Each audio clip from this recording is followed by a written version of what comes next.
Justice. It's a word we all know, and it means different things to different people. For some, it's just a word, but for many, it's their only hope of ever attaining freedom.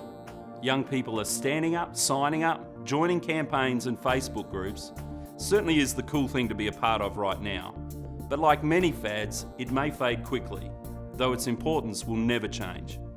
Basically, justice is about treating everyone with respect and giving them a fair go. It's founded on fairness and ethics and law, and it's concerned with a response to crime and oppression and the distribution of wealth and power. But you only have to scratch the surface to see that we are far from living in a just world. While we in the West are living more affluent lives than anybody before us, there are still around 25,000 children in the developing world dying every day, mostly from easily preventable diseases, and 80% of the world is still living in extreme poverty. For most of us, it's just become background noise. Not because we don't care, but because we feel as though we just can't make a difference in a world that seems so far gone. It can be so overwhelming that we've become numb to it. Either that or we go and buy a wristband and pour a cup of fair trade coffee just to make ourselves feel good about at least doing something.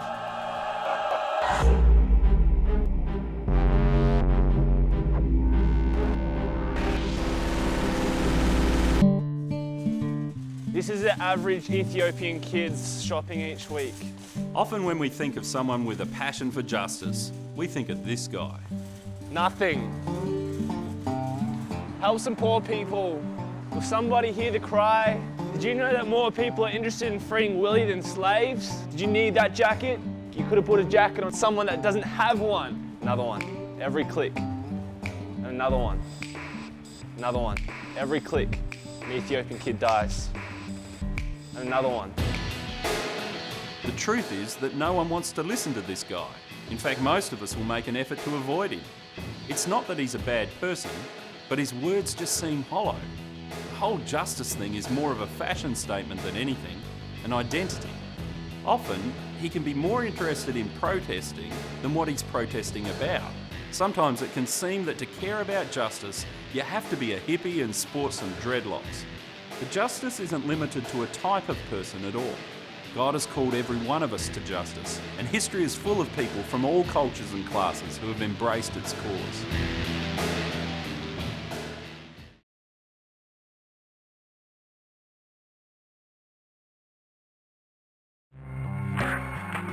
We hear about people who have made significant sacrifices for the cause of justice, and we label them as radicals or rebels or revolutionaries or activists, separating them from us as if they were some kind of a special breed.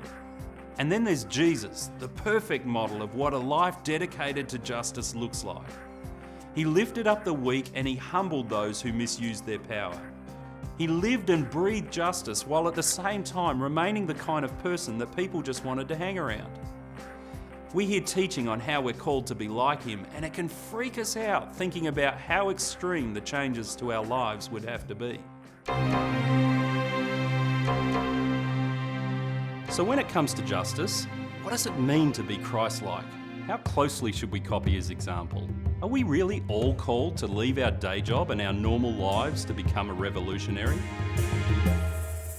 There's got to be a better answer than this, something more tangible and realistic. A good place for us to look for answers would be in God's original plan in the Old Testament. It can seem like that before the cross, God was more interested in smiting sinners than he was in the issue of justice. But the notion of justice was a foundation of Jewish culture. From the beginning, God set aside Israel as a light to the nations. He wanted them to reflect his glory and holiness to all people. God wanted to tell a story through the Israelites, and one that he knew would be known throughout time. One of the main ways that God asked the Israelites to honour and reflect his character was by caring for the marginalised people of their day. This included the orphans, the widows, the poor and the oppressed. Laws were put in place that would ensure that everyone had what they needed, so that no one would be left behind economically or socially. Farmers were instructed to leave a portion of their harvest in the field for the poor to gather. Foreigners were to be treated well and loved as if their own people. Merchants were instructed to use honest scales, weights and measurements. Also, it was the tradition amongst the Israelites that every 50 years they were to celebrate Jubilee, which was the cancellation of all debt, the freeing of all slaves, and the returning of all property. These practical instructions were not optional extras, they were one of the ways that God wanted His characteristics of love and righteousness to be reflected through His people. So much so that the words justice and righteousness are used interchangeably in the Old Testament. To be righteous, as in right with God, was to be just. Today, the social structures of our world overlook the forgotten and the ignored. If we're to respond in righteousness, we must respond with justice. In the same way too, like the Israelites, our purpose is to declare the glory and the goodness of God.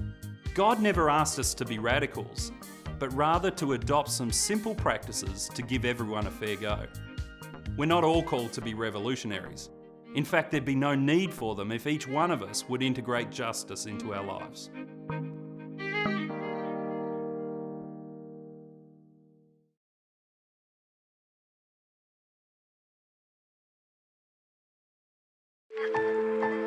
We are blessed to live in a country of great wealth and opportunity. We've got good roads and hospitals, schools and universities. We've got a democracy and a highly developed industry and economy. We've got food from every country. We live like kings and queens compared to the rest of the world. But unfortunately, most of our privileged life is taken for granted. From clean water to healthcare to education, these life staples are simply unavailable for millions upon millions of people all across the world. And tragically for many of them, they will have never heard or experienced the truth of a loving God whose heart aches for their situation. Currently, 96% of Christian workers and resources are concentrated on the third of the world who have already called themselves Christian. 3% is dedicated to another third who have access to the gospel, which leaves a third of the world that has never heard the gospel, and for this we've dedicated just 1% of Christian mission. There is something seriously wrong with this picture. It is a gross injustice. For many of us, the gospel message is often treated like an inconvenience that comes to take us from our comfortable, self-centered existence. We've worked hard to build a life that works well for us, and sometimes it can feel like taking the Bible too seriously could mess with that. There's almost a sense that we deserve what we have. It's ours.